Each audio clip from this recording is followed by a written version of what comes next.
يوم عشري وجدي ما طلع البدر علينا من ثنيات الوداع وجب الشكر علينا. أعوذ بالله من الشيطان الرجيم. بسم الله الرحمن الرحيم. وضرات حبيبنا وشفينا ومولانا محمد وآله وأزواجه وذرياته وأصحابه الكرام. الفاتحة. أعوذ بالله من الشيطان الرجيم. بسم الله الرحمن الرحيم. الحمد لله رب العالمين الرحمن الرحيم مالك يوم الدين. إياك نعبد وإياك نستعين. اهدنا الصراط المستقيم صراط الذين أنعمت عليهم غير المغضوب عليهم ولا الضالين. آمين. الله لا إله إلا هو الحي القيوم لا تأخذه سنة ولا نوم له ما في السماوات وما في الأرض. من ذا الذي يشرع عنده إلا بإذنه يعلم ما بين أيديهم وما خلفهم ولا يحيطون بشيء من علمه. وسع كرسيه السماوات والأرض ولا يعوده حفظهما وهو العلي العظيم. لله ما في السماوات وما في الأرض. وإن تبدوا ما في أنفسكم أو تخفوه يحاسبكم به الله ويغفر لمن يشاء ويعذب من يشاء والله على كل شيء قدير. آمن الرسول بما أنزل إليه من ربه والمؤمنون كل آمن بالله وملائكته وكتبه لا نفرق بين أحد من رسله وقالوا سمعنا وأطعنا غفرانك ربنا وإليك المصير. لا يكلف الله نفسا إلا وسعها. ربنا لا تؤاخذنا إن نسينا واخطأنا ربنا ولا تحمل علينا إصرا كما حملته على الذين من قبلنا ربنا ولا تحملنا ما لا طاقة لنا به واعف عنا واغفر لنا وارحمنا أنت مولانا فانصرنا على القوم الكافرين. لا إله إلا الله وحده لا شريك له له الملك وله الحمد يحيي ويميت على كل شيء قدير. لا إله إلا الله وحده لا شريك له وهو على كل شيء قدير. لا إله إلا الله وحده لا شريك له له الملك وله الحمد يحيي ويميت وهو على كل شيء قدير. سبحان الله والحمد لله ولا إله إلا الله والله أكبر. والحمد لله ولا إله إلا الله والله أكبر. سبحان الله والحمد لله إلا الله والله أكبر. سبحان الله وبحمده سبحان الله العظيم. سبحان الله سبحان الله العظيم. سبحان الله وبحمده العظيم. ربنا اغفر لنا وتب علينا إنك أنت التواب الرحيم. ربنا اغفر لنا وتب علينا إنك أنت التواب الرحيم. ربنا اغفر لنا وتب علينا إنك أنت التواب الرحيم. اللهم صل على سيدنا محمد. اللهم صل على سيدنا محمد. اللهم صل عليه وسلم. اللهم صل على سيدنا محمد. اللهم صل عليه وسلم. أعوذ بكلمات الله التامات من شر ما خلق. أعوذ بكلمات الله التامات من شر ما خلق. أعوذ بكلمات الله التامات من شر ما خلق. بسم الله الذي لا يضر مع اسمه شيء في الأرض ولا في السماء. بسم الله الذي لا يضر مع اسمه شيء في الأرض ولا في السماء وهو السميع العليم. بسم الله الذي لا يضر مع اسمه شيء في الأرض ولا في السماء وهو السميع العليم. رضينا بالله ربا وبالإسلام دينا وبمحمد نبيا. وبالإسلام دينا وبمحمد نبيا رضينا بالله ربا وبالإسلام دينا وبمحمد نبيا بسم الله والحمد لله والخير والشر مشيئة الله بسم الله والحمد لله والخير والشر مشيئة الله الحمد لله والخير والشر مشيئة الله آمنا بالله واليوم الآخر تبنا إلى الله باطنا وظاهرا آمنا بالله واليوم الآخر تبنا إلى الله باطنا وظاهرا آمنا بالله واليوم الآخر تبنا إلى الله باطنا وظاهرا يا ربنا واعف عنا وامه الذي كان منا يا ربنا واعف عنا وامه الذي كان منا يا ربنا واعف عنا وامه الذي كان منا يا ذا الجلال والإكرام أمت على دين الإسلام أمت على دين الإسلام يا ذا الجلال والإكرام أمت على دين الإسلام يا ذا الجلال والإكرام أمت على دين الإسلام يا ذا الجلال والإكرام أمت على دين الإسلام يا ذا الجلال والإكرام أمت على دين الإسلام يا ذا الجلال والإكرام أمتنا على دين الإسلام يا قوي يا متين اكفي شر الظالمين يا متين اكفي شر الظالمين يا قوي يا متين أصلح الله أمور المسلمين صرف الله شر المؤذين أصلح الله أمور المسلمين صرف الله شر المؤذين أصلح الله أمور المسلمين صرف الله شر المؤذين يا علي يا كبير يا سميع يا بصير يا لطيف يا خبير يا علي يا كبير يا عليم يا قدير يا سميع يا بصير لطيف يا خبير يا علي يا كبير يا عليم يا قدير يا سميع يا بصير يا لطيف يا خبير يا فارج الهم يا كاشف الغم يا من يعبدي يغفر ويرحم يا فارج الهم يا كاشف الغم يا من يعبدي يغفر ويرحم يا فارج الهم يا كاشف الغم يا من يعبدي يغفر ويرحم أستغفر الله رب البرايا أستغفر الله من الخطايا رب البرايا أستغفر الله من الخطايا أستغفر الله رب البرايا أستغفر الله من الخطايا أستغفر الله رب البرايا أستغفر الله من الخطايا والذنوب لا إله إلا الله لا إله إلا الله إلا الله لا إله إلا الله لا إله إلا الله لا إله إلا الله لا إله إلا الله لا إله إلا الله لا إله إلا الله إلا الله لا إله إلا الله لا إله إلا الله لا إله إلا الله لا إله إلا الله لا إله إلا الله لا إله إلا الله إلا الله لا إله إلا الله لا إله إلا الله لا إله إلا الله إلا الله لا إله إلا الله لا إله إلا الله لا إله إلا الله لا إله إلا الله لا إله إلا الله لا إله إلا الله لا إله إلا الله إلا الله لا إله إلا الله لا إله إلا الله لا إله إلا الله لا إله إلا الله لا إله إلا الله لا إله إلا الله لا إله إلا الله إلا الله لا إله إلا الله لا إله إلا الله لا إله إلا الله إلا الله لا إله إلا الله لا إله إلا الله لا إله إلا الله إلا الله لا إله إلا الله لا إله إلا الله لا إله إلا الله لا إله إلا الله محمد رسول الله صلى الله عليه وسلم وشرف وكرم ومجد وعظم ورضي الله تعالى لبيت المطهرين السابق المهتدين والتابعين لهم بإحسان إلى يوم الدين بسم الله الرحمن الرحيم قل هو الله أحد الله الصمد لم يلد ولم يولد ولم يكن له كفوا أحد بسم الله الرحمن الرحيم قل هو الله أحد الله الصمد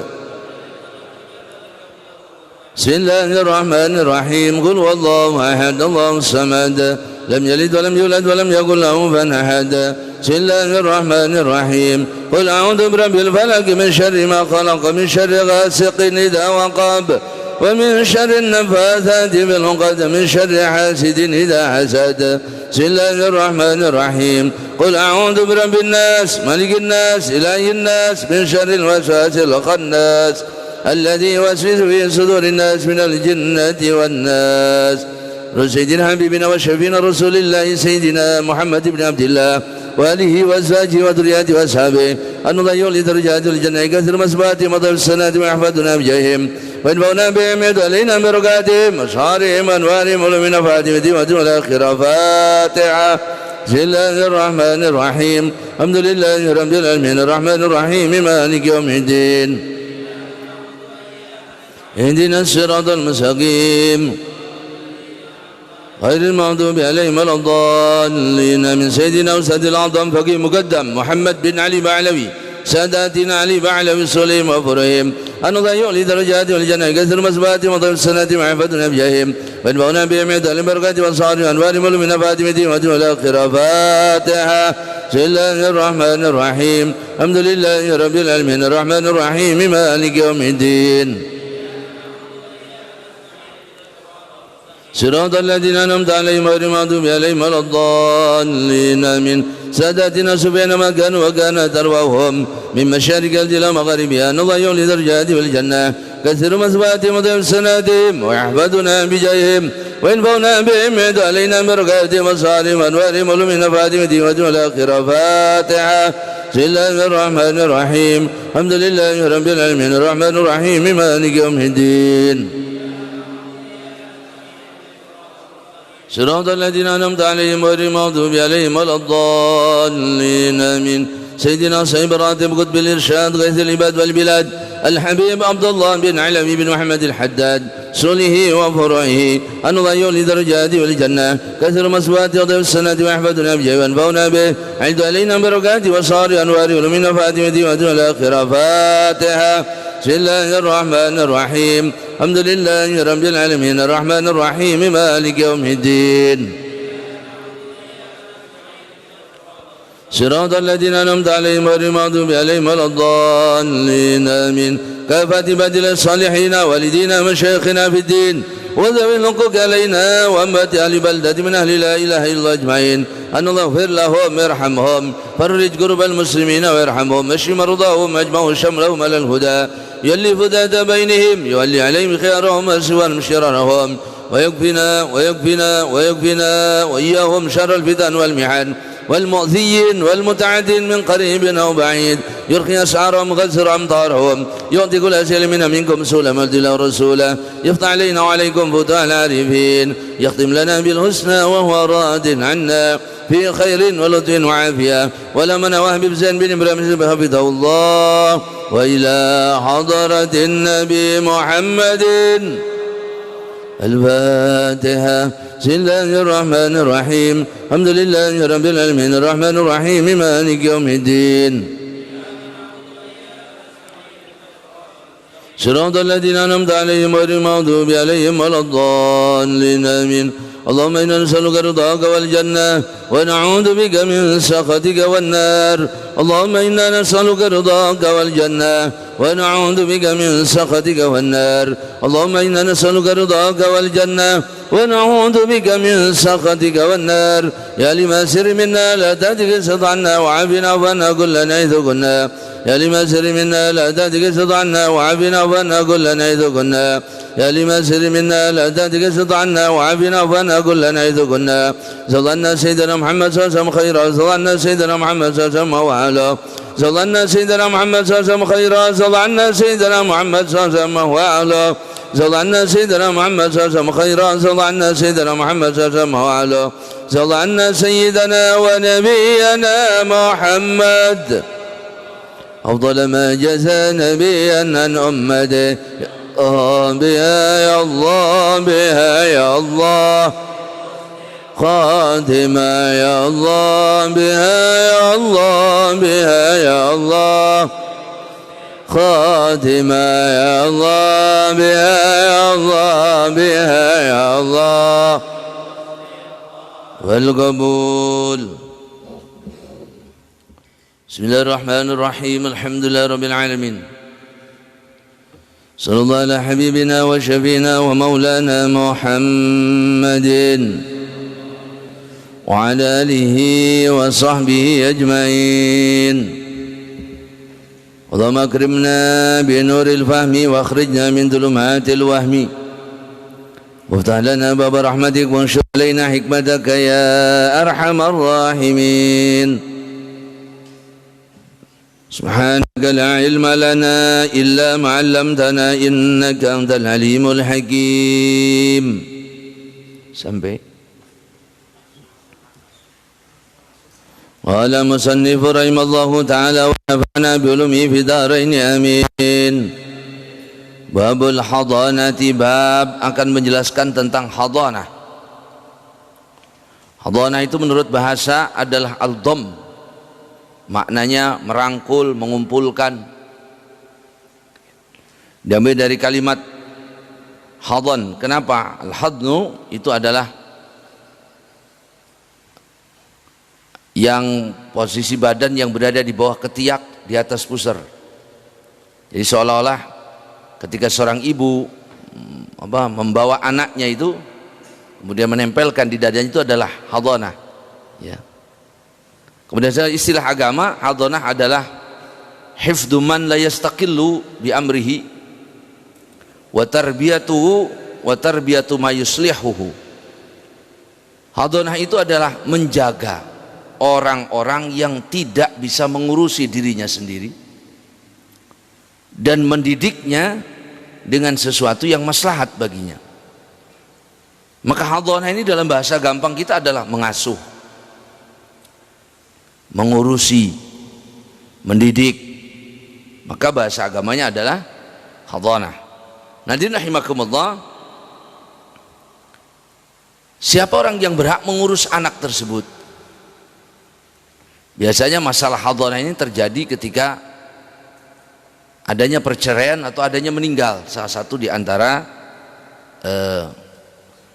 orang tua, ya. Kemana anaknya? Siapa yang berhak kepada anaknya, atau siapa yang berhak untuk mendapatkan anaknya, ya. Hadanah itu hak bagi laki-laki dan juga hak bagi perempuan. Akan tetapi karib kerabat perempuan atau keluarga yang perempuan didahulukan daripada keluarga yang laki-laki. Maka yang berhak mengasuh anak itu adalah ibunya, kemudian ibu daripada ibunya, neneknya, kemudian bapaknya, kemudian ibu daripada bapaknya, ya. Kemudian kerabat-kerabat warasat, ahlu waris dari ibunya, dari pihak perempuan, ya, artinya kakak ibunya yang perempuan, adik ibunya yang perempuan, juga ahlu waris dari bapaknya tapi yang perempuan. Mereka orang-orang yang berhak untuk mengasuh anak ketika terjadi perceraian. Nah, hadirin rahimakumullah, anak yang diasuh itu adalah anak yang tidak bisa mengurusi dirinya sendiri, artinya anak kecil, ya. Atau anak yang kurang sehat, yang tidak bisa mengurusi dirinya sendiri. Hak asuh itu sampai kapan? Sampai anak mumayyiz. Mumayyiz itu ketika seorang anak sudah makan sendiri, mandi sendiri, buang air sendiri, pakai baju sendiri, maka anak itu dikategorikan mumayyiz, ya. Ada lagi ulama mengatakan mumayyiz itu adalah yafhamul khitab wa yuruddul jawab. Ketika anak itu bisa diajak ngomong dan menjawab, ya. Tapi mayoritas ulama mengatakan anak itu dikatakan mumayyiz apabila dia sudah bisa mengurusi keperluan dirinya sendiri, makan sendiri, mandi sendiri, ya, pakai baju sendiri, ya, kemudian buang air juga cebok sendiri, maka dikatakan anak itu mumayyiz. Nah, ketika anak itu mumayyiz, maka anak dipersilahkan memilih mau ikut bapaknya atau mau ikut ibunya. Nah, kamu mau ikut bapak mau ikut ibu? Kalau kata anak, saya ikut dua-duanya, maka diundi. Siapa yang keluar, itu yang diikuti oleh anak. Dan anak boleh menarik keputusannya. Saya ikut ibu, berapa bulan, berapa minggu kemudian, nggak jadi, saya ikut bapak, boleh. Dan terus juga begitu, ya. Ketika anak itu mumayyiz, maka di situ hadanah. Ketika anak itu sebelum mumayyiz, yang berhak mengasuh anak ini siapa? Ibunya. Atau juga ibu dari ibunya atau bapaknya, ya. Atau ibu dari bapaknya, dan seterusnya, dari ahli waris ibunya yang perempuan dan juga dari ahli waris bapaknya yang perempuan. Akan tetapi orang-orang yang berhak mendapat hak asuh apabila terpenuhi syarat, dan syaratnya nggak banyak, cuma 12.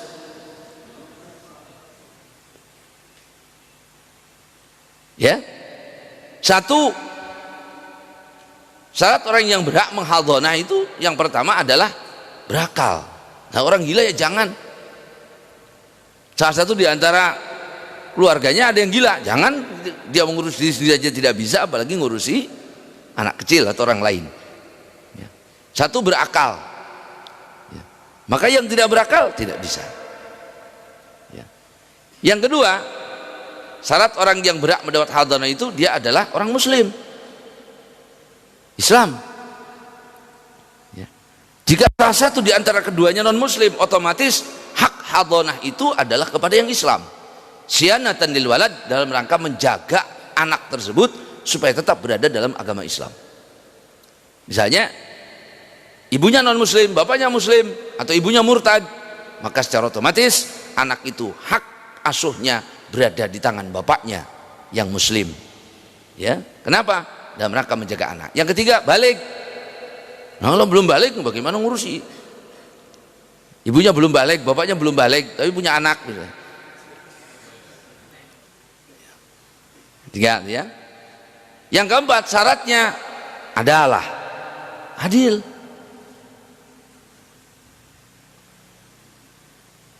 Anak ini yang paling berhak untuk mengasuh anak itu adalah ibunya, sampai dia kemudian mumayyiz.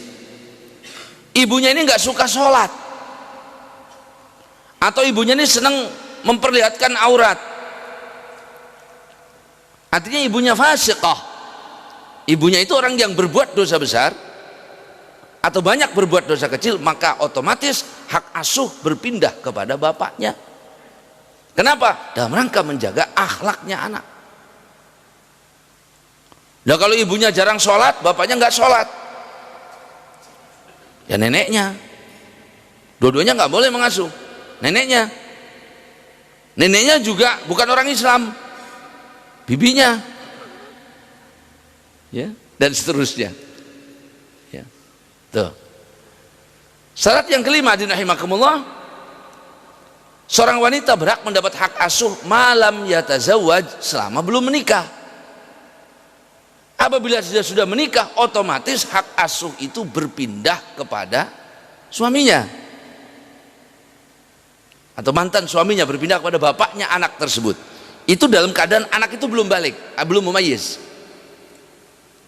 Ya, alhamdulillah, misalnya ada suami istri bercerai, punya anak masih kecil. Siapa hak asuh anak tersebut? Ibunya, karena anaknya belum mumayyiz, masih umur 3 tahun, 4 tahun. Ya, maka berada di tangan ibunya. Dan kemudian ibunya menikah, otomatis berpindah ke bapaknya. Kecuali kalau ibunya itu menikah dengan orang yang berhak untuk hadonah juga, misalnya sepupu bapaknya yang dinikah. Tapi kalau dia bernikah dengan orang yang tidak boleh, sekalipun suaminya mengizinkan. Tuh.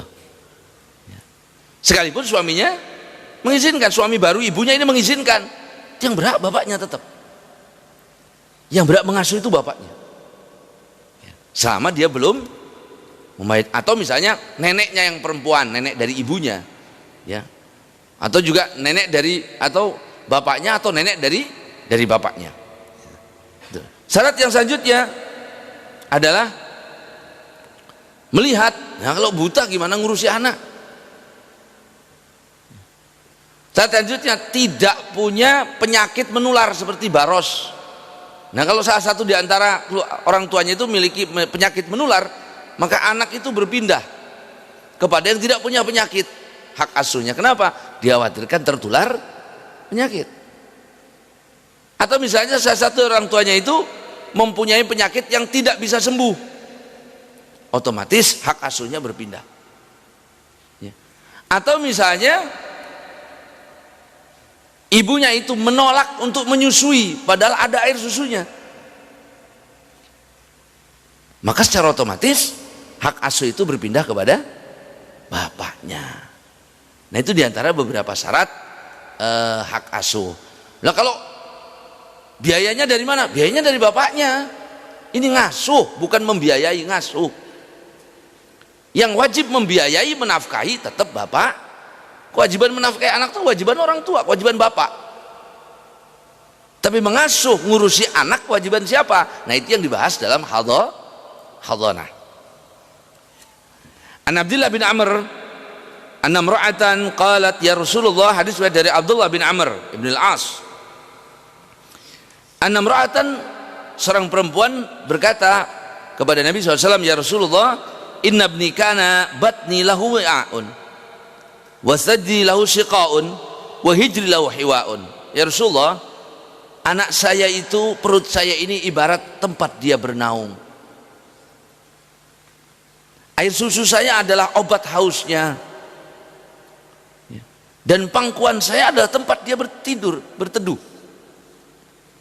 Wa inna abah talaqani, dan bapak anak saya ini menceraikan saya. Wa arada ayyanzi'ahu minni, dan bapaknya pengen merebut anak itu dari saya. Faqala laha Rasulullah SAW, kemudian Nabi SAW bersabda, anti ahaqqun bihi, engkau berhak, lebih berhak terhadap anak itu, malam tangkihi, selagi engkau belum menikah. Engkau berhak terhadap anak itu dari bapaknya selagi engkau belum menikah. Ya. Kenapa? Karena seorang istri ketika menikah sudah disibukkan, punya kewajiban dengan istri suaminya yang baru, dan juga dikhawatirkan ngurusi anak suami yang lama ini akan mengganggu dia melaksanakan tugas dan tanggung jawabnya sebagai istri kepada suaminya. Nah karena itu anak tersebut kemudian dipindahkan kepada, misalnya kepada neneknya. Neneknya nggak ada, udah meninggal, berarti balik lagi ke bapaknya. Bapaknya sudah punya istri baru, ya sekalian istrinya suruh ngomong anaknya. Ya. Kalau bapaknya nggak ada syarat, Pak. Kalau bapaknya sudah menikah lagi berarti anaknya pindah, nggak. Itu kalau perempuan. Kalau bapaknya nggak. Ya. Bapaknya nggak bisa juga, sakit, maka kepada ibu daripada bapaknya, neneknya, dan seterusnya. Wa Nabi radhiyallahu anhu anna imra'atan qalat ya Rasulullah inna zawji yuridu an yadhhaba bi ibni. Ya Rasulullah, dari hadis Abu Hurairah, ada seorang wanita datang kepada Nabi SAW. Artinya ibu Ansor itu bertanya dalam urusan agama kepada Nabi. Karena Sayyidina Aisyah mengatakan rahimallahu nisa'al ansar, kata Aisyah. Mudah-mudahan Allah merahmati ibu-ibu Ansar. Kenapa? La yamna'unal haya liyatafaqahna fid din. Rasa malu mereka tidak menghalangi mereka untuk belajar agama. Maka ibu Ansor dulu bertanya kepada Nabi. Bahkan ya Rasulullah, kalau bapak-bapak itu ada pengajian, ada kumpulan, kami juga pengen ya Rasulullah. Jangan cuma bapak-bapak yang mengerti agama, kami juga pengen. Maka kemudian Nabi SAW juga mengajarkan tentang urusan agama ini kepada mereka dari balik hijab. Ya. Maka bahkan di dalam sejarah kita mengenal ada seorang wanita yang cerdas, pinternya luar biasa. Ya, setelah zaman sahabat, yaitu putrinya Imam Syafi'i. Imam Syafi'i itu punya anak perempuan, alimah, orang hafal Quran, hafal hadis, alim, bahkan lebih pintar daripada suaminya. Itu kalau ngajar ngaji, yang ngajar ngaji suaminya, istrinya di kamar sebelah atau di belakang. Jadi kalau suaminya salah, dia tepuk tangan. Jadi suaminya balik ke kamar, oh sebentar, salah berarti saya, balik kamar. Balik lagi, oh mohon maaf tadi salah, yang benar begini. Itu istrinya lebih pintar. Ya. Jadi boleh-boleh saja, boleh. Ya, banyak. Oh. Dan cukup Nabi SAW mengatakan, khudu dinakum, ambil urusan agama kalian ini dari Humairah, dari Aisyah radhiyallahu anha. Maka dulu para sahabat setelah Nabi meninggal banyak datang kepada Sayyidatina Aisyah. Maka urusan ilmu laki perempuan tidak ada bedanya. Semuanya wajib mencari ilmu. Ya. Yang mencukupkan kita mengetahui sah dan tidaknya ibadah kita, sah dan tidaknya akidah kita. Itu harus tahu itu. Nggak bisa lah saya mencukup suami saja yang tahu, nggak bisa. Harus tahu ibu. Ya. Lah bapaknya juga harus tahu. Apalagi laki-laki 2 kali lipat harus tahu. Kenapa? Satu, dia harus membetulkan ibadahnya. Yang kedua, dia harus membetulkan ibadah anak istrinya. Dia punya tanggung jawab untuk membetulkan ibadah anak istrinya. Kenapa? Nah, karena itu wajib, ya, kewajiban mencari ilmunya lebih besar daripada kewajiban seorang wanita. Seorang wanita juga wajib mencari ilmu, tapi laki-laki 2 kali lipat lebih besar kewajibannya. Nah, seorang wanita datang kepada Nabi, "Ya Rasulullah, inna zauji yuridu ayyadhhaba bi ibni." Ya Rasulullah, suami saya itu mau ngambil anak saya. Wa qad nafa'ani wa saqani min bi'rin abi Inabah. Dan saya ini punya penghasilan untuk makan, untuk minum dari sumur Abi Inabah. Faja'a zauja, maka datang suaminya kepada perempuan tersebut. Faqala Rasulullah SAW, "Ya gulam," kata Nabi kepada anak itu, "Nak, hada abuka wa hadi ummuka." Ini bapakmu, anaknya anak laki-laki. Nak, bapak ibunya datang. Kata Nabi, "Nak, ini bapakmu, ini ibumu. Fakhud biyadi ayyihima syi'ta." Ikut mana? Kau mau ikut sama siapa? Ikut bapakmu apa ikut anak? Apa ikut ibumu? Fa akhadha biyadi ummi, kemudian anak itu mengambil tangan ibunya, fantalaqat bihi, maka ibunya pergi bersama anak tersebut. Nah, saya katakan tadi, kalau anak itu sudah mumayyiz, maka anak boleh memilih, berhak memilih dia akan bersama siapa, bapaknya atau ibunya, boleh. Akan tapi yang membiayai, menafkahi tetap bapaknya. Dan tidak boleh seorang istri menghalangi bekas suaminya untuk berjumpa dengan anaknya. Sama juga seperti tidak boleh seorang suami menghalangi anaknya untuk berjumpa dengan ibunya. Tidak boleh menghalangi satu sama lain. Jangan buat anak durhaka kepada orang tuanya. Kata Nabi, jangan buat anakmu durhaka kepadamu. Bagaimana kita buat anak kita durhaka kepada kita, ya Rasulullah? Engkau membebaninya dengan satu perintah, satu perbuatan yang dia tidak bisa lakukan, maka dia durhaka kepadamu. Artinya kita ambil bagian hadis yang pertama, jangan buat anakmu durhaka kepadamu. Maka kita tidak boleh membuat anak durhaka baik kepada ibunya atau kepada bapaknya. Jelek-jelek itu bapakmu, nak. Ya. Saya nggak mau sama bapak. Iya, tapi itu bapakmu. Gara-gara dia itu kamu ada. Maka berbaktilah kepada bapakmu. Gitu. Yang ada kan sekarang naudzubillah, suami istri bercerai, ibunya jelekin bapaknya sama anaknya, anaknya jelekin ibunya sama bapaknya, anak bingung. Berarti saya ini keturunan jelek semua, anak siapa saya ini sebenarnya? Ya. Naudzubillah. Ya. Nah, itu. An Rafi' bin Sinan radhiyallahu anhu annahu aslama wa abati imra'atu an tuslima. Dari Rafi' bin Sinan radhiyallahu anhu, Rafi' bin Sinan masuk Islam. Nah, apabila seorang orang non muslim masuk Islam, satu di antara suami istri, satu masuk Islam. Misalnya suaminya masuk Islam, istrinya belum masuk Islam, maka secara otomatis nikahnya fasakh. Cerai, dipisah. Ditunggu sampai masa iddah. Ketika dalam masa iddah istri ini masuk Islam, maka dikembalikan kepada suaminya tanpa akad yang baru. Tapi ketika istrinya masuk Islam, setelah selesai masa iddah, 5 bulan kemudian baru istrinya masuk Islam dan pengen balik lagi ke suaminya yang sudah duluan masuk Islam, maka harus dengan akad baru. Kalau dua-duanya masuk Islam, suami istri dua-duanya masuk Islam, sah status suami istrinya. Tapi kan dia nikahnya dulu dengan cara bukan Islam, ya sekalipun nikahnya dengan cara bukan Islam, begitu dua-duanya masuk Islam, ya dihukumi sudah suami istri, tidak lagi perlu akad baru. Ya. Nah itu rahimakumullah, ya. Nah Rafi' bin Sinan ini masuk Islam, tapi istrinya belum. Wa abat imra'atu an tuslima, dan istrinya nggak mau masuk Islam. Oh, masya Allah, hidayah itu urusan Allah, Pak. Insya Allah. Ya. Ada orang dikepengini masuk Islam, nggak mau masuk Islam. Ada orang nggak dikepengini masuk Islam, ya dikasih hidayah oleh Allah. Maka yang memilih hidayah itu adalah Allah. Ada orang bukan orang pinter, otaknya pas-pasan, tapi dikasih rajin ngaji. Ada yang pinter tapi nggak mau ngaji. Ada yang sibuk bisa melonggangkan waktu untuk ngaji.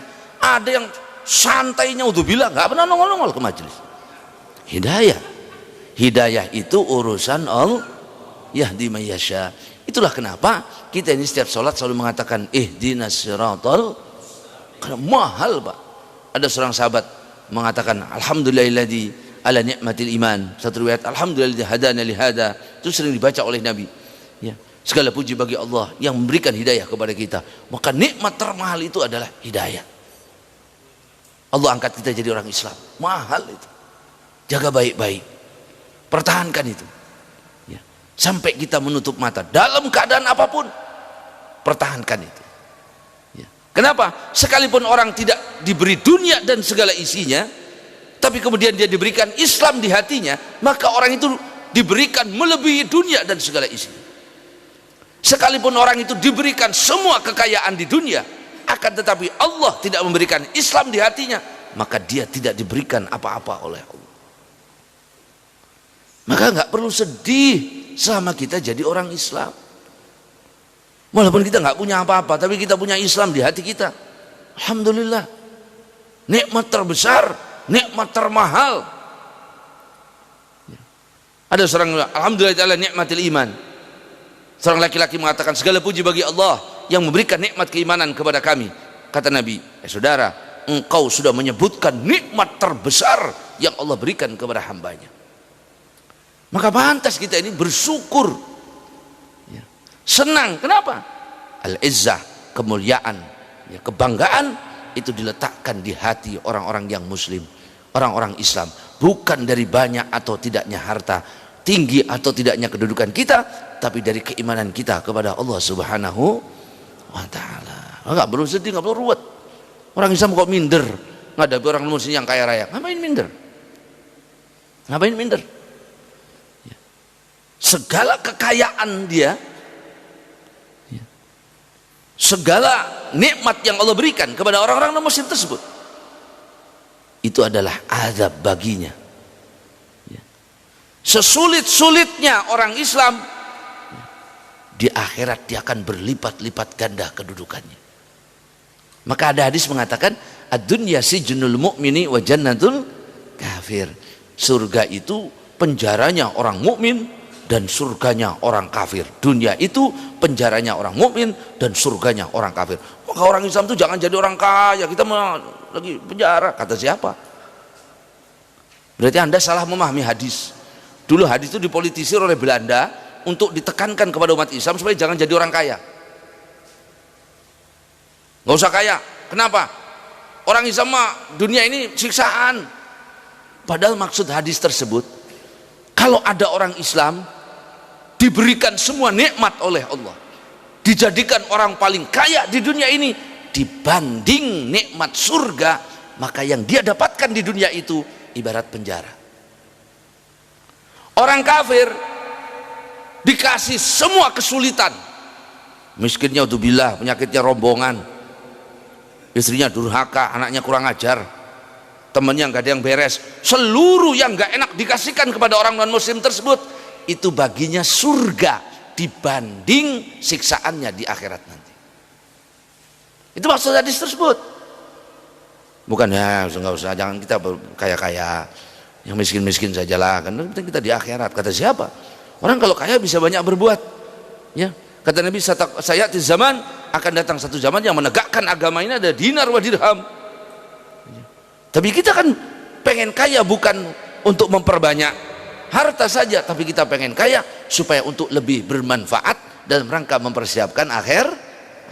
Kalau tujuannya pengen kaya, pengen banyak hartanya supaya hidupnya enak kayak yang lain, punya mobil bagus, tanah luas dan sebagainya, Bapak nggak beda sama Firaun, kita nggak beda sama Qarun.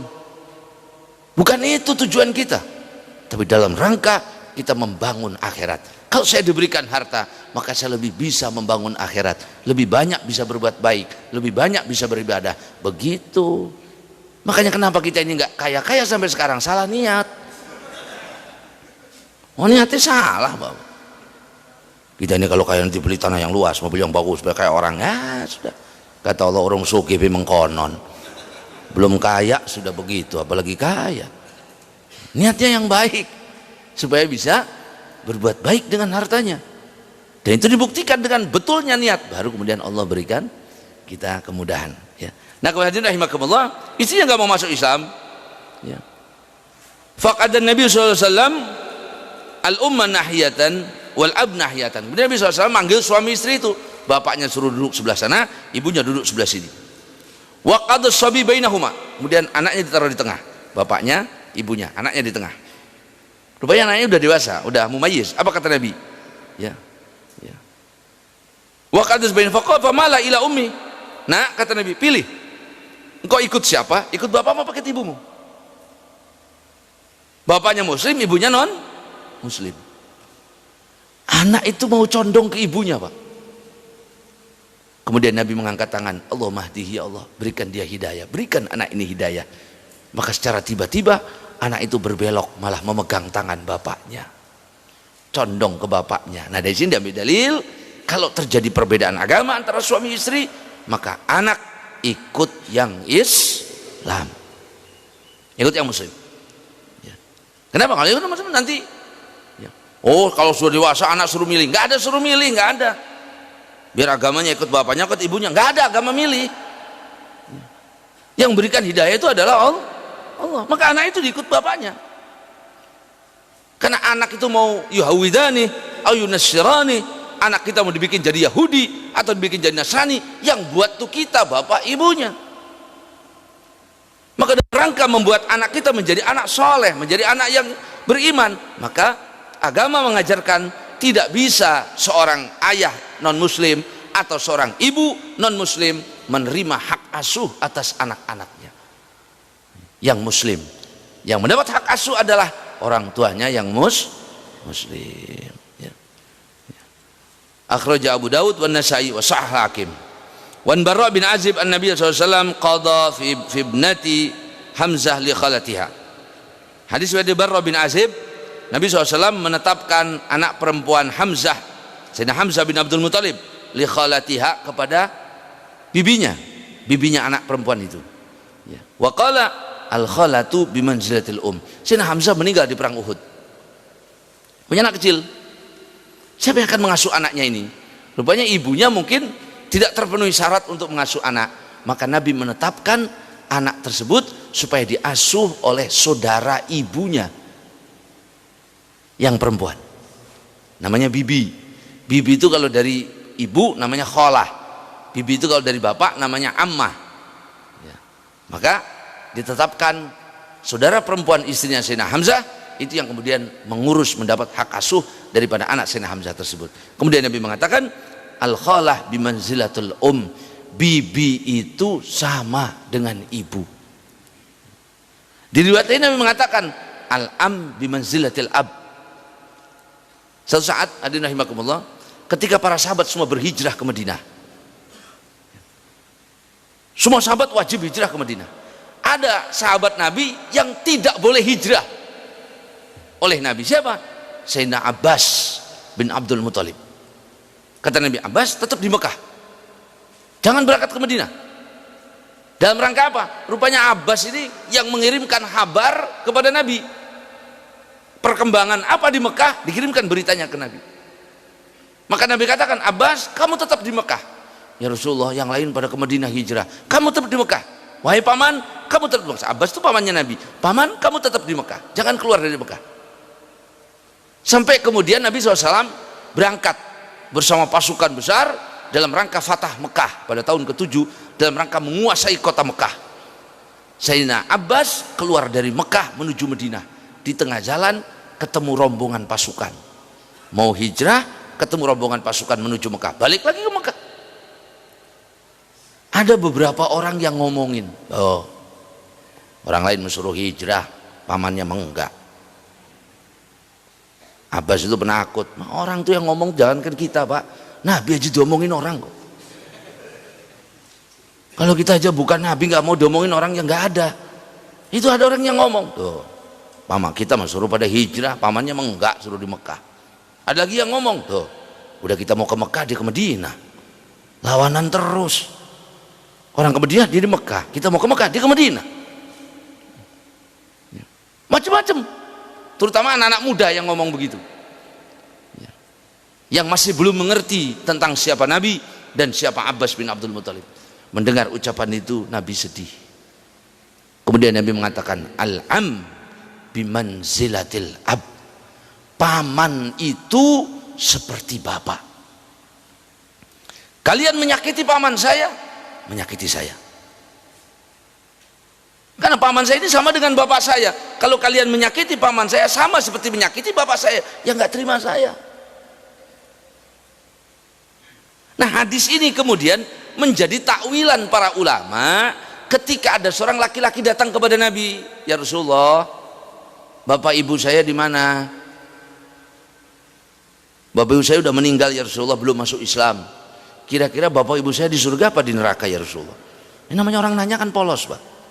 Anak dengan rasa sayangnya kepada bapak ibunya, dia tanya kepada Nabi, ya Rasulullah, bapak ibu saya sudah meninggal, mereka di mana? Di surga apa di neraka? Apa jawab Nabi? Abi, ya, wa abuk finnar. Bapakku dan bapakmu itu di neraka. Sahabat ini pergi. Dia nggak sakit hati, Pak. Dalam hati dia, jangankan bapak saya, bapak Nabi aja di neraka. Hadis ini kemudian menjadi pegangan sebagian orang yang tidak paham dengan mengatakan orang tua Nabi masuk neraka. Padahal saya katakan tadi, paman itu sama seperti yang dimaksud hadis itu adalah abi, bapak saya, paman saya Abu Lahab, dan bapakmu itu geseng di neraka. Bukan Sayyidina Abdullah yang bapak kandung Gak mungkin bapak ibunya Nabi masuk neraka. Dalam pandangan syariat loh. Kalau dalam pandangan surga kan terserah Allah, itu lain lagi. Karena pandangan saya tidak mungkin. Dan orang yang mengatakan bapak ibunya Nabi itu masuk, oh jangankan kita, bapak ibunya Nabi aja masuk neraka.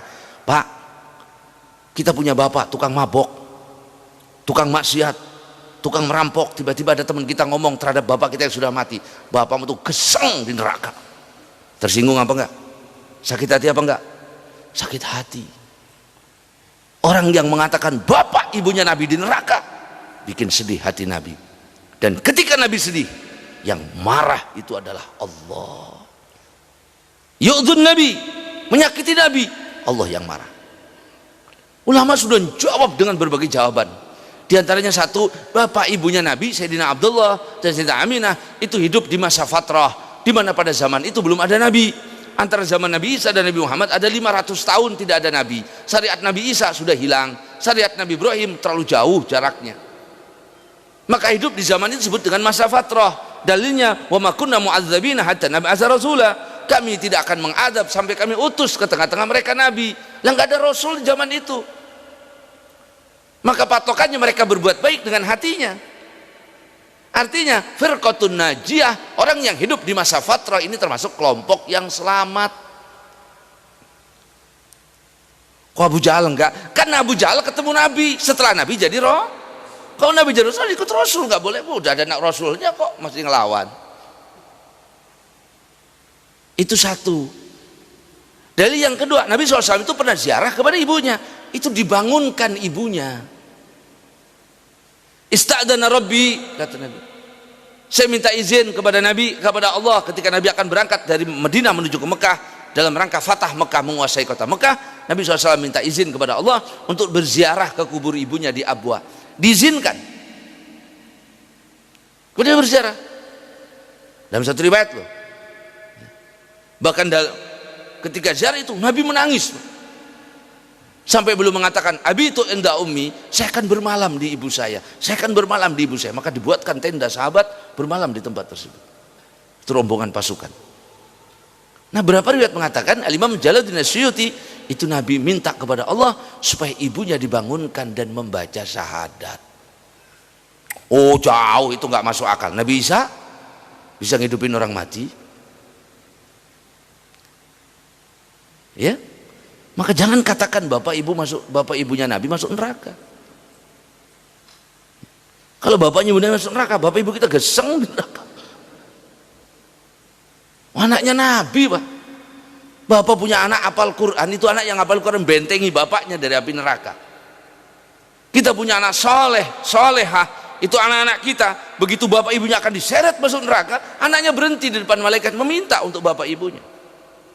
Itu anak yang hafal Quran, itu anak yang soleh dan solehah. Lah ini anaknya jadi nabi. Nabi dilawan. Anaknya jadi nabi. Dia tinggal minta sama Allah, nabi kok. Yang hafal Quran aja memberikan syafaat kepada bapak ibunya. Dibentengi bapak ibunya. Itu kalau anaknya hafal Quran, soleh-solehah. Udah bapak ibunya keblangsak, anaknya kurang ajar. Begitu bapak ibunya diseret ke neraka, bukan digalang, didorong sama anaknya bareng gubrus sekalian. Ya, ketika anak kita tidak berikan nilai agama. Nah ini hadirin rahimakumullah, kemudian Nabi mengatakan, Allah mahdi, ya Allah berikan dia hidayah. Maka anak itu megang tangan bapaknya pindah. Dia ikut bapaknya yang beragama Islam. Maka hidayah itu mahal. Sayyidina Abu Bakar itu ngajak ibunya bolak-balik masuk Islam. Mau masuk Islam? Enggak, katanya. Masuk Islam? Enggak. Jangan paksa saya. Sedih Sayyidina Abu Bakar. Sampai suatu saat datang ke Nabi, ya Rasulullah, mohonkan kepada Allah supaya memberikan hidayah kepada ibu saya. Nabi mengangkat tangan, Allah mahdi umma Abu Bakar, ya Allah berikan hidayah kepada ibunya Abu Bakar. Begitu Sayyidina Abu Bakar pulang, baru sampai depan pintu rumahnya, itu ibunya di dalam rumah lagi mengatakan asyhadu an la ilaha illallah wa anna muhammadar rasulullah. Maka doa orang tua itu luar biasa ya. Hidayah itu hanya Allah yang memberi, maka mintalah kepada Allah ya. Makanya ada orang banyak, para kiai, para ustadz itu kalau berdoa, para habaib, Allah mahdini fiman hadait wa afini man afini, doa luar biasa itu Pak. Baca doa kunut di luar sholat boleh, bagus.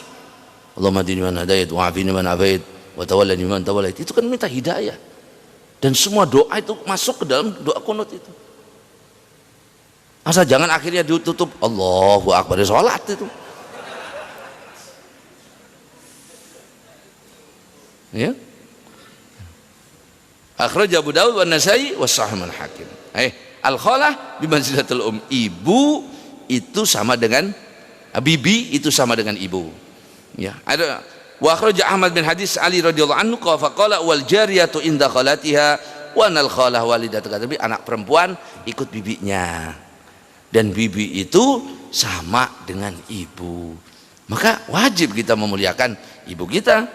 Kalau tidak ada, sudah meninggal, ya bibinya, adiknya, itu juga sama, orang tua kita posisinya sama dengan ibu, walaupun secara kewajiban berbakti tidak sama seperti wajibnya anak berbakti kepada ibunya. An Abi Hurairah radhiyallahu ta'ala anhu qala qala Rasulullah sallallahu alaihi wasallam idza atahadakum khadimuhu bita'amihi, ini kurang alif, fa illam yujlisu ma'hu falyunawilhu luqmatan aw luqmatain. Hadis Sayyidina Abi Hurairah radhiyallahu anhu, Nabi SAW bersabda, apabila datang pembantu kalian bawa makanan, ajaklah dia makan bersama. Ini kadang-kadang kita jadi bos kelewatan, bosnya makan, supirnya suruh nungguin mobil. Ajaklah dia makan bareng, ayo makan. Kalau enggak, dia enggak enak misalnya makan duduk sama bos, ya kasihlah uang, nih 1 juta beli makan.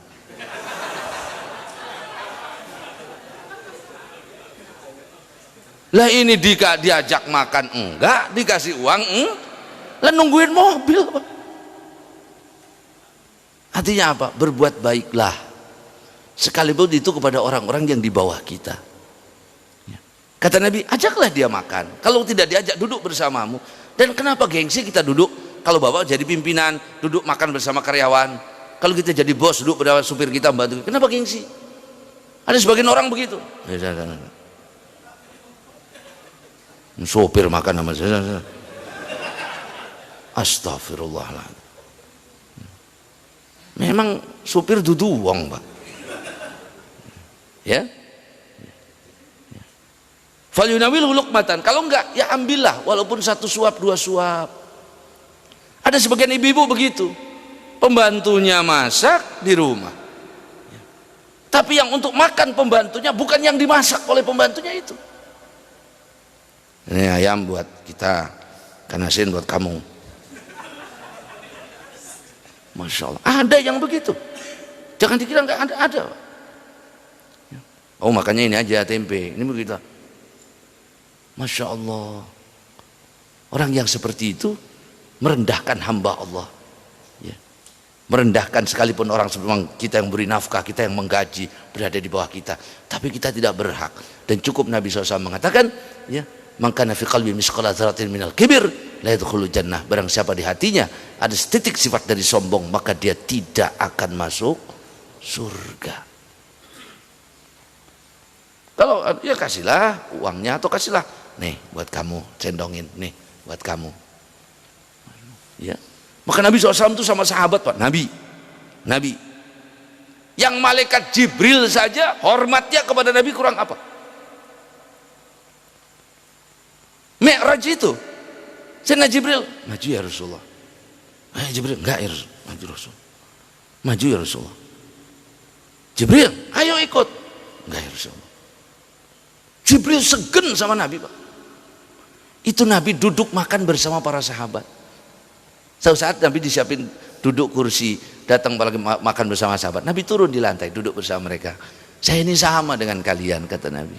Saya juga anak seorang ibu yang makan daging dendeng, daging yang dikeringkan, sama ibu-ibu kalian. Apa bedanya saya dengan kalian? Ayo duduk makan. Nabi makan. Bahkan sahabat sering makan bersama Nabi, satu nampan, duduk bersama. Cukup orang itu dikatakan sombong kalau hadir di majelis pengen disiapin tempat khusus. Ya kecuali ustadznya Pak. Lah masa ustadz duduk di tengah, di belakang. Ya kita kan nggak minta disiapin tempatnya. Ya. Nih kalau saya tolong siapin kursi depan. Cukup dikatakan orang itu sombong, manakala dia datang ke satu majelis, orang harus menyambut dia. Ya, orang yang ketika datang pengen disambut sama orang berdiri, maka orang tersebut di hatinya sudah masuk sifat daripada sombong. Dalam riwayat lain, falyatabawa maq'adahu minan nar. Orang yang seperti itu bersiaplah tempatnya di neraka. Satu saat Nabi datang, sahabat berdiri, kata Nabi, duduk, jangan berdiri, duduk, kata Nabi. Saya sama dengan kalian, sahabat tetap berdiri. Kenapa? Memuliakan, Satu sisi ada Sa'ad bin Mu'ad datang ke majelis. Sa'ad bin Mu'ad itu tokohnya Ansor. Kemudian Nabi mengatakan, "Qumu li sayyidikum." Bangun semua, sambut pimpinan kalian. Berdiri semua. Artinya apa? Bagi kita yang kalau datang pengen orang lain berdiri menyambut kita, itu yang masuk neraka. Tapi kita nggak pengen orang nyambut kita berdiri, tapi yang hadir berdiri, itu nggak masuk neraka. Karena Nabi SAW mengatakan, bangunlah, sambut pimpinan kalian, sambut tokoh kalian, Sa'ad bin Mu'ad. Ada pejabat begitu, Pak. Itu yang hadir nggak ada yang nyambut, nesu beneran, marah, merengut. Ada apa? Nggak ada yang nyambut. Anda masih makan nasi, masih tidur sama, mati ya di kuburnya sama di tanah, minta dilebihkan, apa hebatnya? Ya. Nah itu hadirin rahimakumullah. Ya. Ini kita ngebahas apa sebenarnya ini? Ya. Nah maka ya kita juga diperintahkan berbuat baik kepada orang-orang yang ada di sekitar kita, walaupun itu adalah pembantu kita atau orang-orang yang hidup bersama kita. Kata Anas bin Malik, khadamtu Rasulullah asr sinin. Saya ngabdi di rumah Nabi itu 10 tahun. Sayyidina Anas itu dititipkan sama ibunya, dipondokkan di rumah Nabi itu umur 10 tahun. Kata ibunya, ya Rasulullah, ini Anas, biar dia di rumah Nabi, mudah-mudahan bisa membantu keluarga, silahkan kau perintah apa kebutuhanmu ya Rasulullah kepada Anas ini. Nabi terima itu, pondok dari umur 10 tahun. 10 tahun juga mengabdi di rumah Nabi, tidur di rumah Nabi, anak kecil 10 tahun. Kata Anas bin Malik, saya ini mengabdi di rumah Nabi 10 tahun, tidak pernah Nabi membentak saya, atau tidak pernah Nabi mengatakan, kenapa kamu lakukan itu? Enggak pernah. Kenapa kamu enggak lakukan itu? Enggak pernah. Coba sama pembantunya. Hanya satu saat, kata Anas bin Malik, Nabi itu pernah nyuruh saya entah suruh ngambil, suruh ngebeli apa, satu keperluan, keluar rumah. Ya namanya anak kecil, di jalan ada orang main, dia nonton bang, liatin. Sayyidina Anas lupa kalau disuruh sama Nabi. Sampai kata Anas bin Malik, yang bikin saya sadar itu tangan Nabi di pundak saya. Begitu saya nengok Nabi, itu Nabi tersenyum. Kata Nabi, Anas, ya, saya nungguin dari tadi. Cuma segitu doang. Coba kita cendel sih. Saya mau di rumah. Itu suruh punya adab yang baik sama pembantu, sama orang yang di bawah kita. Jangan tanya sama istri. Saya nggak ngerti suami kayak apa yang goblok-goblokin istrinya. Jendel istri ini. Nggak ada kayak gitu, Pak. Pembantu aja kita nggak boleh. Justru ketika istrimu itu salah, itu tanggung jawabmu. Engkau yang 2 kali salahnya. Artinya apa? Salah, jendel. Berarti kamu yang lebih jendel. Suaminya yang 2 kali lebih. Kenapa? Kan dia tugasnya memperbaikinya, membetulkannya. Kok malah dicaci maki istrinya? Kata Nabi, laisa bi khiyarikum, itu bukan orang baik yang begitu. Bukan golongan kita yang senang begitu, kata Nabi. Ya. Tidak memuliakan seorang istri kecuali dia orang yang mulia, dan tidak menghinakan seorang istri kecuali dia orang yang hina. Kata ibu-ibu, menang saya malam ini.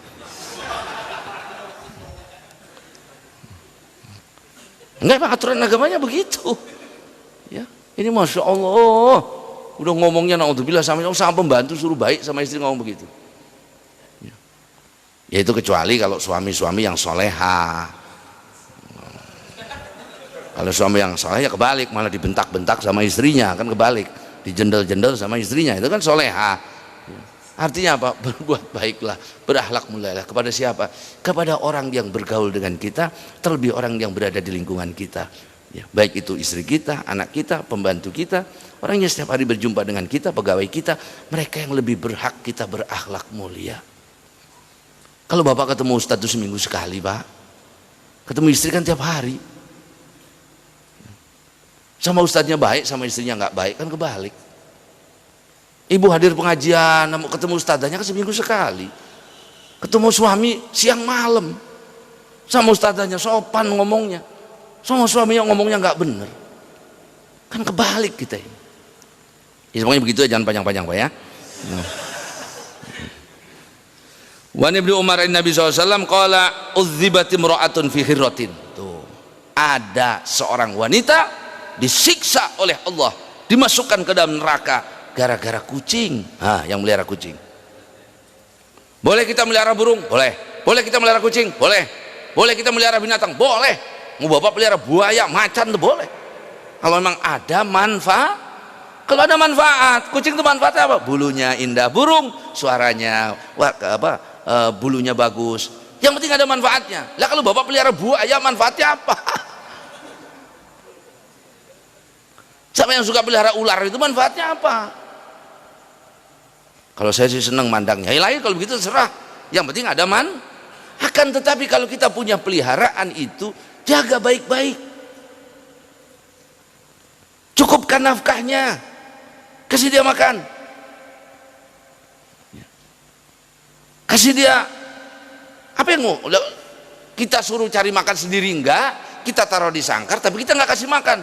Masya Allah, ada seorang wanita, dia masuk neraka gara-gara seekor kucing. Sajanatha hatta matat fadakhalat nar. Itu kucing dimasukkan ke dalam kandang, dikunci, dikasih makan enggak, dilepasin enggak, mati. Kalau ada orang masuk neraka gara-gara seekor kucing, gara-gara tidak dikasih makan, jangan tanya kalau kita nyakiti manusia. Islam itu agama yang mengajarkan kita baik kepada semua makhluk Allah. Sebelum orang bicara hak asasi, Islam itu bukan cuma hak asasi dengan manusia, hewan pun dihormati haknya. Kasih dia makan, kalau enggak lepaskan. Yang saya bilang minggu lalu, ada seekor onta datang kepada Nabi. Tiba-tiba depan Nabi berhenti duduk. Nabi tanya, punya siapa onta ini? Datang yang beli, jangan disakiti begitu. Sama kayak bapak gitu. Kalau itu sama onta, ya jangan tanya kalau sama istri. Diperas siang malam dikasih uangnya sedikit.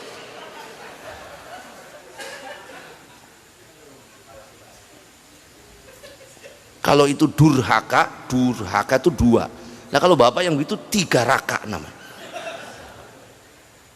Coba, suruh nyuci istrinya, suruh ngurusi anak, begitu ngasih uang kebutuhan rumah, ngiritnya untuk bilang. Yang tidak mencukupi kebutuhan dia dan anak-anaknya. Sama ontak kita nggak boleh begitu, sama kucing nggak boleh begitu. Bapak nggak senang ceraikan, jangan kau siksa begitu. Maka tidak boleh seorang laki-laki menggantung istrinya. Dikasih nafkah enggak, diceraikan enggak, biar tahu rasa dia. Enggak saya cerai, biar nggak nikah. Tapi saya nggak mau nafkahin. Marah Allah. Kalau engkau nggak senang, ceraikan dia. Kalau engkau masih senang, nafkahi dia. Kalau engkau nggak senang dengan ontamu, sembelih. Kalau enggak, cukupi kebutuhannya. Ada orang masuk neraka gara-gara kucing. Maka jangankan menyakiti orang. Islam itu mengajarkan kita baik sama binatang. Masya Allah. Jangan bunuh pakai api. Nabi kan melarang bakar binatang hidup-hidup. Itu takzib, itu nyiksa. Tikus diikat serum pakai minyak, bakar. Bapak bunuh sih ketok sekali. Jangan dibakar begitu. Itu nyakitin, ular hidup-hidup masukin di api. Itu takzib. Tidak boleh. Sampai Nabi mengatakan kalau kalian menyembelih kerbau, menyembelih kambing, tajamkan pisaunya, yang tajam pisaunya, goloknya. Kenapa ya Rasulullah? Supaya cepat mati itu hewan. Kalau tajam kan cepat putus. Sampai segitunya terhadap binatang. Jangan tanya terhadap saudara dan tetanggamu yang diajarkan oleh agama. Ya. Maka orang ini kalau menjalankan Islam, Masya Allah, ya, diturunkan rahmat, diangkat segala bala. Masalahnya kita ini yang harus ngikut kita agama, bukan kita yang ikut agama. Harus gimana saya? Enggak ada yang ada saya gimana agama. Saya yang ikut aturan agama, bukan agama yang ikut aturan saya. Nah, kalau seorang agama diatur kita harus ngikuti, membenarkan apa yang kita lakukan. Naudzubillah. Ya. Lahiyat amatha wasaqatha idhiya habasat walahiyya taraktuha taqul min khusyasil. Tidak dikasih makan, tidak dikasih minum, tidak juga dilepaskan makan binatang-binatang di bumi, malah itu kucing dikandangin. Orang itu diazab oleh Allah Subhanahu wa taala. Maka jangan menyakiti siapapun, bahkan sekalipun itu seekor binatang. Bahwa di rumah punya peliharaan ayam yang diambil suaranya itu, ayam pelung, ayam jago, ya kasih makan yang benar. Ya kalau memang hobi itu susah, biasanya lebih merhatiin ayam daripada istrinya kalau memang hobi itu. Ya. Nah, dari rahimakumullah. Kebalikannya, ada seorang wanita, ada seorang laki-laki masuk surga gara-gara seekor keledai. Ada seorang laki mau sedekah, Pak, mau ngasih makanan, nggak ada yang nerima, nggak ada orang.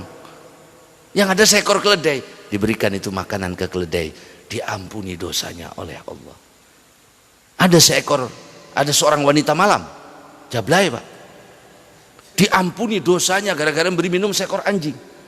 Itu wanita malam itu pelacur di tengah padang pasir, kehausan, Pak. Dia nemu sumur, dia turun ke dalam sumur, dia buka sepatunya, dia minum. Begitu dia naik ke atas sumur, dia ngelihat ada seekor anjing menjulurkan lidahnya, berguling-guling, sudah mau mati karena kehausan. Apa kata si pelacur ini? Dia ini kehausan seperti saya kehausan. Dia masuk lagi ke dalam sumur, dibuka sepatunya, diisi air, digigit itu sepatunya, dibawa naik ke atas, diberi minum itu seekor anjing, diampuni dosanya oleh Allah. Itu kita ngasih minum anjing. Jangan tanya bapak ngasih makan anak yatim. Jangan tanya kita ngasih makan saudara dan tetangga kita. Fi kulli dzi kabidin harrin shadaqah. Pada setiap yang ada darah mengalir itu ada sedekahnya, Pak. Bapak punya pohon mangga di depan, dimakanin codot, sedekah. Iya. Nanam padi di sawah, dimakanin burung, sedekah. Dihitung sedekah. Bah, kalau dibiarin kita nggak kebagian. Yang sudah dimakan dihitung sedekah. nanam pisang dimakan sama burung, dihitung sedekah. Kenapa? Karena mereka ada darah mengalir semua. Kalau itu sama burung, jangan tanya sama orang. Oh, kita yang pelit itu billah. Ya, luar biasa. Kalau perutnya belum kenyang, orang lain nggak dikasih makan. Ya. Zaman saat ini, di zaman kita sekarang ini, tidak ada yang paling maslahat kecuali satu, kita perbanyak membaca istighfar, perbanyak mohon ampun kepada Allah, banyak istighfar. Yang kedua, perbanyak baca sholawat. Istighfar itu kayak sabun, Pak. Sholawat itu kayak minyak wangi. Kita punya baju kotor, cuci pakai sabun, bersih, tapi belum wangi, taruh minyak wangi, maka jadi wangi. Pembersihnya istighfar, pewanginya sholawat, harum orang itu ke langit. Tambah satu lagi, banyak-banyak bersedekah siang dan malam, sekuat dan sebisa kita, walaupun 1.000 rupiah.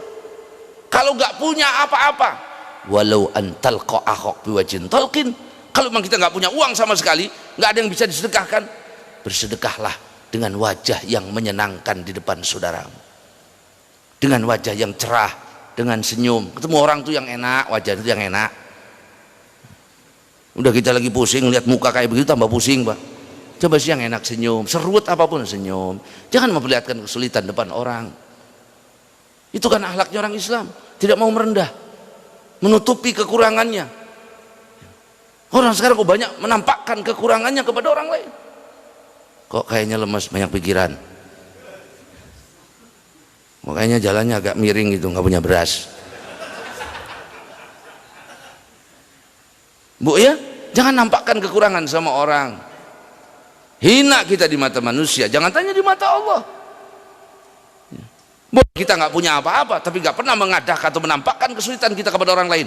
Mulia kita di mata manusia dan juga mulia di mata Allah. Nah, itu para sahabat Nabi. Ya. Dan yang punya, yang bisa, berbagilah. Sahabat Nabi itu dulu, Pak. Kalau orang-orang dulu, pendahulu kita, sahabat, tabiin, itu kalau ada orang minta-minta, kalau mereka nggak punya uang kasih beras, nggak punya beras kasih bawang, nggak punya bawang kasih cabai. Sampai kalau di rumahnya emang nggak ada apa-apa, itu dia nanya, ada bajunya yang sobek gak saya jahitin dulu. Nggak ingin fakir miskin keluar dari pintu rumah kita dengan tangan kosong. Begitu malah ceramain 2,5 jam ngasih 1.000. Masih muda kok minta-minta. Kerja yang bener ya. Neraka itu yang minta-minta. Yang minta-minta udah dikira mau dikasihnya gede, keluar 2.000 Pak.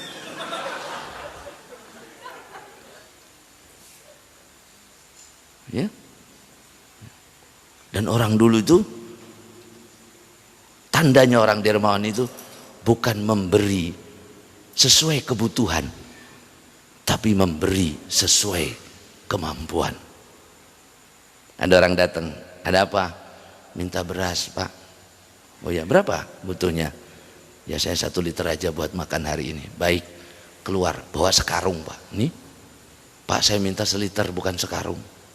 Iya, kamu minta 1 liter, tapi kami sanggupnya memberi sekarung, maka saya kasih 1 karung. Itu orang dermawan. Kita minta kembalian. Kira-kira cukupnya berapa? 250.000 Pak, ini ada 300, balikin 50. Uang pelit. Cukupnya berapa? 450.000 Pak, ini ada 500. Yang 50 balikin ya nanti.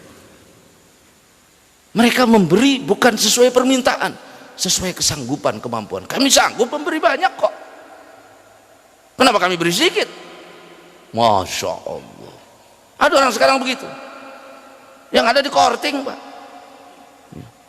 Janji Nabi, ingat, mana kosomalun min sodakoh, tidak akan berkurang harta dari sedekah, tidak akan, Pak. Hadis Sahih mengatakan setiap hari kalau matahari terbit itu ada 2 malaikat yang berdoa dengan doa yang berbeda. Malaikat yang pertama berdoa, Allahumma a'ti munfiqan khalafa. Allahumma ya Allah, yang hari ini berinfak, yang hari ini membagi kepada saudaranya, yang hari ini memberi kepada saudara dan tetangganya, Allahumma ya Allah, berikan dia ganti berkali-kali lipat. Yang satunya berdoa lagi, Allahumma ya Allah, Allahumma a'ti mumsikan talafa. siapa hari ini yang kikir bisa membantu tapi tidak memberi, berikan dia kehancuran kepada hartanya. Maka tidak terjadi kerusakan kepada harta kita di daratan atau di lautan, kecuali penyebabnya adalah kekikiran. Nah, kadang-kadang orang kita tuh bener kalau ngomong, ada sendalnya hilang, kurang sedekah sih remegen gitu. Ya, maka hadapi berbagai balak, kata Nabi kan, hadapi berbagai tantangan dan ujian ke depan. Balak yang diturunkan Allah, hadapi dengan apa? Bisodakoh. Bentengi kalian dengan sodakoh, kata Nabi. Dia tidak akan bisa menembus itu. Ya. Nah, 3 hal itu yang kita sekarang perbanyak. Nggak usah banyak lihat medsos lah, bikin ruwet. Ya, orang yang sibuk memperhatikan berita orang lain keras hatinya. Keras hati kita. Dan orang yang hatinya keras itu jauh dari Allah.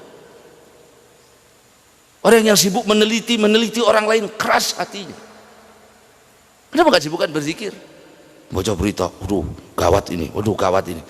Apa urusannya dengan kau? Itu bikin keras hati, Pak. Bacanya saja bikin keras. Yang bikin lembut itu apa? Baca Quran. Pegang tasbih, zikir. Pegang tasbih itu zikir. Bukan pegang-pegang begini doang, zikir.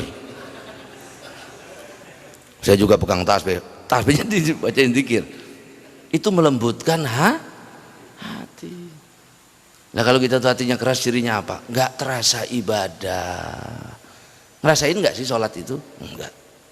Enggak tahu ya, biasa aja. Berarti keras. Kalau ngaji begini, ada rasa enggak di hati? Ada sih, kesinggung saya sama Ustadz tadi. Oh, itu lain, Pak. Itu.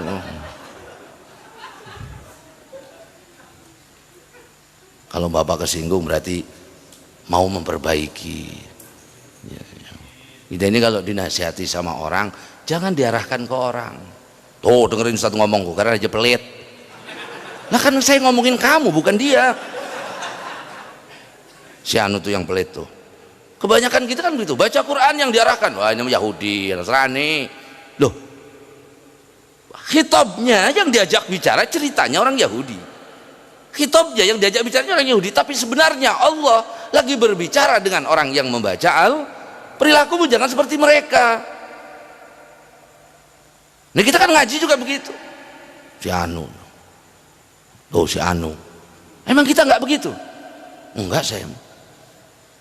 Hebat sekali orang yang mengatakan dirinya tidak ada kekurangannya. Ya. Maka sebaik-baiknya teman itu yang menunjukkan kekurangan kita. Kamu tuh pelit cerewet, ngaji ini ngantukan sih kok kabeh. Alhamdulillah, jangan tersinggung, Pak. Harusnya berbahagia. Kata Sayyidina Umar, yang saya rindukan itu ada orang ngetuk pintu rumah saya, tok tok tok, dibuka. Umar, kamu tuh begini. Dia sebutkan kejelekan saya doakan orang itu kalau ada yang begitu. Coba kita ketok pintu, Pak, mau kuapok.